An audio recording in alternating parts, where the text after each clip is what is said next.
जब भी परदेस में ईद आती है, याद अपने देश की बहुत आती है। जब ईद पढ़ के लौटता हूँ मैं अपने सुनसान कमरे में,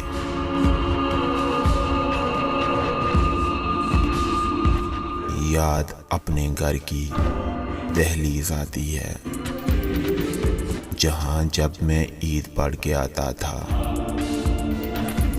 मेरी माँ पहले से खड़ी होती थी। मेरी माँ मेरा माथा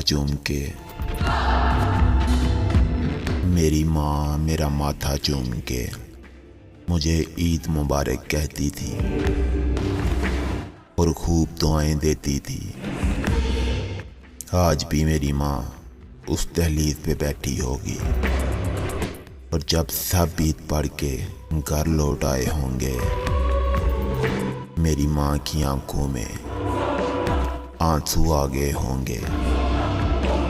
आज भी मेरी माँ ने मेरे लिए खूब दुआएं की होंगी।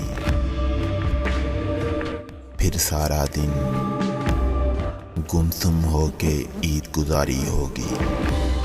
काश आज मैं परदेस में ना होता,